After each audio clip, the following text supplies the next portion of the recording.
Salut, j'espère que vous allez bien, je suis contente de vous retrouver aujourd'hui pour vous parler lecture et notamment pour faire le point sur le livre dont je vous ai parlé précédemment. Vous m'avez demandé beaucoup de retours, ça m'a fait super plaisir parce que quand j'ai commencé à en parler, je me suis dit, attends, je vais leur parler un peu plus de lecture et plus dans le côté dev perso, mais plutôt dans la BD, je sais pas trop. Et en fait, c'est super bien reçu et je suis hyper contente. Alors, je voulais vous dire quand même que j'ai découvert tout un univers parce que je ne connaissais pas le roman graphique. Je me suis même sentie un petit peu bête de les nommer des bandes dessinées alors que c'est un petit peu plus que ça.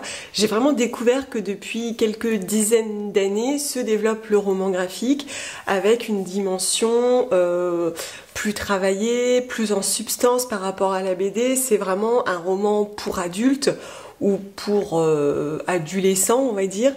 Et qu'il y a vraiment tout un monde, on peut parler même de faits historiques, de domaines plus engagés, c'est extrêmement vaste, on traduit des émotions plus intenses, il y a beaucoup de récits autobiographiques, enfin vraiment c'est tout un monde qui s'ouvre à moi.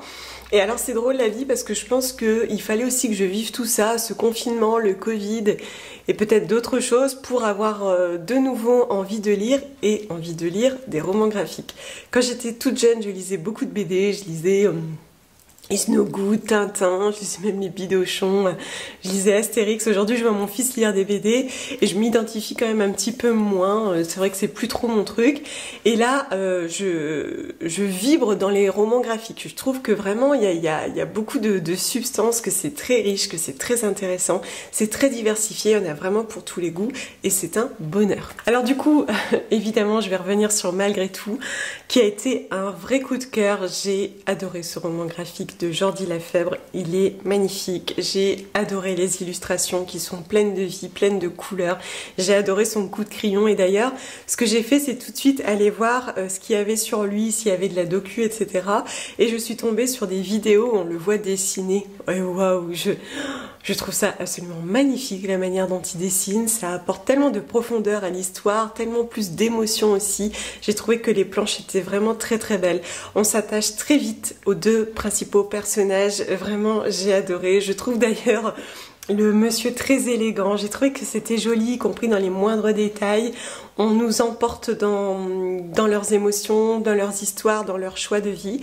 Comme je vous disais, c'est une histoire qui est racontée à l'envers, puisqu'on commence par le chapitre 20.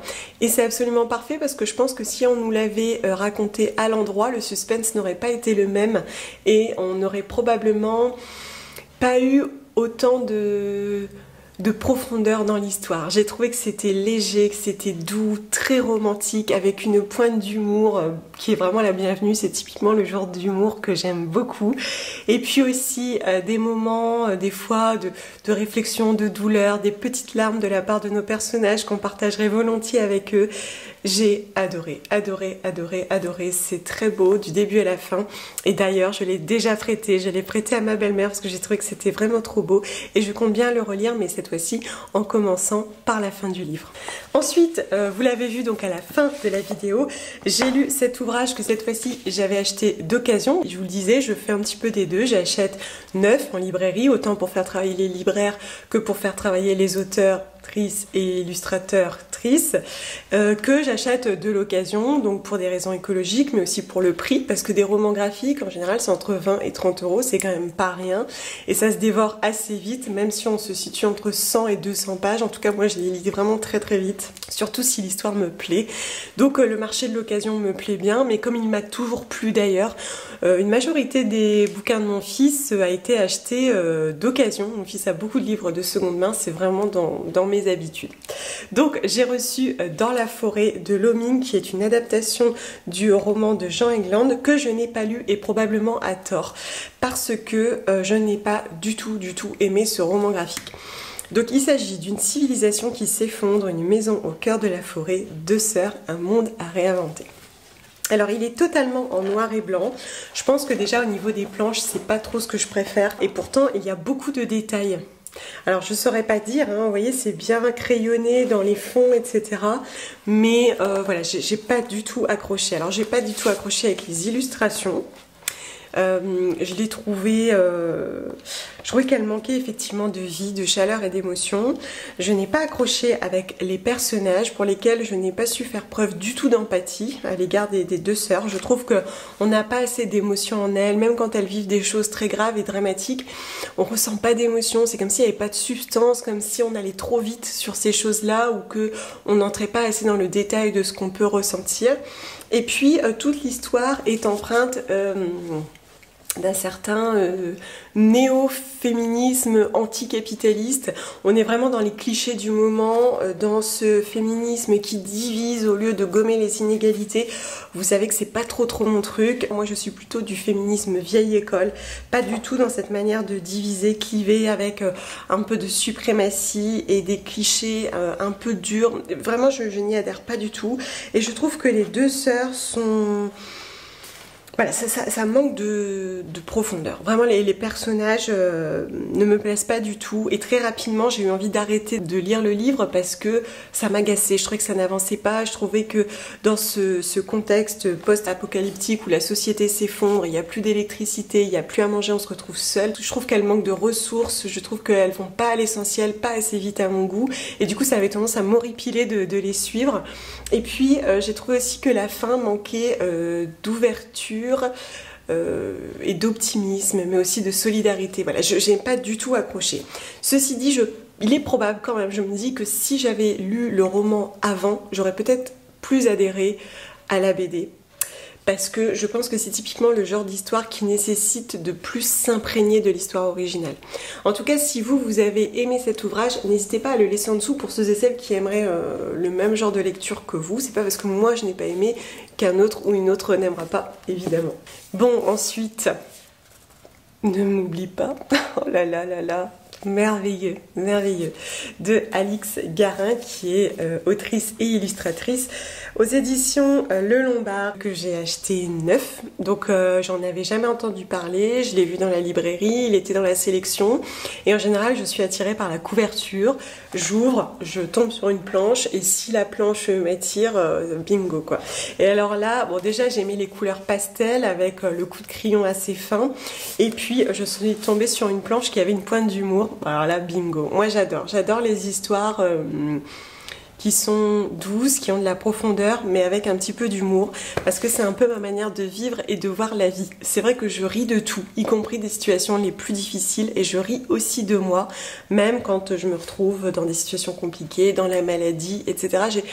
C'est plutôt ma personnalité et j'adore le retrouver du coup dans mes lectures. Et là, c'est tout à fait ça. Alors, Clémence et sa mamie Marie-Louise vont se retrouver ensemble dans une aventure assez farfelue, mais qu'on aimerait probablement tous et toutes vivre, puisque elle va emmener sa mamie en dehors de la maison de retraite. Sa mamie qui est atteinte de la maladie d'Alzheimer. Je trouve ça génial de parler de la maladie d'Alzheimer, mais avec cette légèreté, aussi avec de l'humour, parce que, alors je vous cache pas, projection à fond, je pensais énormément à ma mamie, à toutes ces fois où elle m'a dit des choses tellement farfelues qu'on en riait ensemble. C'est tout à fait ça. Quand elle crie mon sac, mais c'est ça, on a des obsessions et puis bah, c'est tout, on les rassure. Je trouve que ça parle effectivement du vieillissement, de l'oubli, mais aussi de son identité personnelle. On ne fait pas que parler de la maladie d'Alzheimer, on parle aussi beaucoup de Clémence, on découvre des choses sur Clémence. Ça parle de nos relations au passé, ça parle de nos relations aux autres aussi. J'ai trouvé que le ton était très sympa. J'ai beaucoup aimé les dessins avec des tons pastel dans le fond. J'ai trouvé que c'était très chouette. Les émotions des personnages apportent beaucoup à l'histoire. Il y a des moments où on a de la narration que par l'image et pourtant je trouve que ça apporte beaucoup. J'ai adoré. Et alors à la dernière page que je ne vous montrerai pas, j'ai versé ma petite larme. Non pas parce que c'était triste, mais parce que c'était tellement beau. Et j'ai été très surprise par la dernière page. Et alors voilà, j'ai pleuré. Mais alors je vous le recommande vivement. J'ai vraiment adoré. Et alors ce genre de narration, j'adore. Vous voyez, le ton de l'auteur pour moi est très important. Justement dans la forêt, j'ai pas aimé. J'ai trouvé que c'était presque un petit peu... nonchalant, alors que là c'est léger, c'est frais, on a envie de suivre Clémence et sa mamie dans leurs aventures, on les suit et on n'est pas déçus. Alors normalement j'aurais dû vous parler de ce bouquin dont je vous parlais précédemment qui est Blanc autour, que j'ai trouvé de seconde main, mais les aléas du marché de l'occasion c'est que malheureusement il y a eu un petit couac avec ma vendeuse, donc je ne l'ai toujours pas reçu. Je trépigne d'impatience parce que j'ai encore parcouru quelques pages en librairie et il a l'air absolument génial cet ouvrage. Donc là on s'inspire de faits réels et j'ai vraiment hâte de pouvoir vous en parler. Du coup j'ai fini par m'offrir un autre ouvrage mais alors là c'est voilà, après je vais faire attention parce que c'est quand même un certain budget, un roman graphique, et il s'agit de Le Jardin de Gaëlle Genillère, je ne sais pas, aux éditions Delcourt. Alors là c'est pareil, c'est la couverture qui m'a attirée, que je trouve sublime. J'adore autant les couleurs que les traits. Et donc je crois qu'on est dans les années 20. Alors j'ai lu que les premières pages, hein. J'ai vraiment entamé la lecture, hein, ça se voit. Et on est dans un cabaret dans lequel un jeune homme va faire ses premières prestations de danse. Et donc on découvre tout l'univers du cabaret, avec beaucoup de charme et d'intensité. Je trouve que c'est très chouette. Et puis il a très vite un admirateur qui va venir se rapprocher de lui, mais on ne sait pas où ça va le mener. J'aime vraiment beaucoup. Alors ce que j'aime clairement, ce sont les planches. Alors là j'adore. C'est tout ce que j'aime, on a de la couleur, c'est vraiment... je trouve que ça apporte beaucoup de choses. J'aime beaucoup le coup de crayon, et d'ailleurs dans Malgré tout c'est pareil, je trouve que selon les périodes de leur vie les couleurs changent, et le fait de changer comme ça de chapitre en chapitre d'univers graphique, ça donne une émotion supplémentaire. Dans Malgré tout, selon ce qu'ils vivent, s'ils sont en mer, s'ils sont dans la ville, on n'a pas du tout les mêmes nuances, les mêmes couleurs, et ça apporte énormément à l'émotion et à ce qu'on peut ressentir.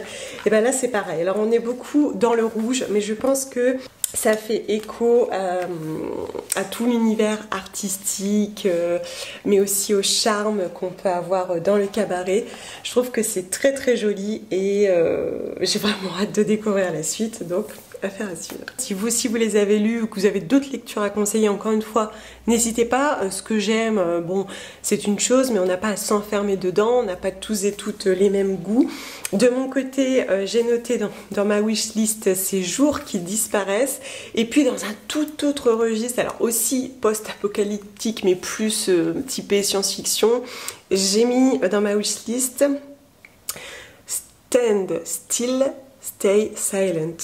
Rien à voir. Mais alors le tome 1 est en rupture absolument partout. Je voulais voir un peu les planches, voir si ça allait me plaire, parce que c'est un univers qui m'attire un peu, notamment dans les illustrations que j'aime beaucoup. Et au final, je l'ai trouvé d'occasion et beaucoup moins cher, donc je pense que ça fera partie de mes prochaines lectures. Mais vous voyez, c'est encore un tout autre univers, et je trouve ça aussi très intéressant. Et alors c'est drôle parce que dans cet ouvrage, il y a une épidémie, et donc ce sont les pays du Nord qui s'en sortent le mieux. Décidément, ça nous poursuit. Bref, j'espère que ça vous aura plu. Moi, je vous dis à très très bientôt. Prenez soin de vous. Ciao.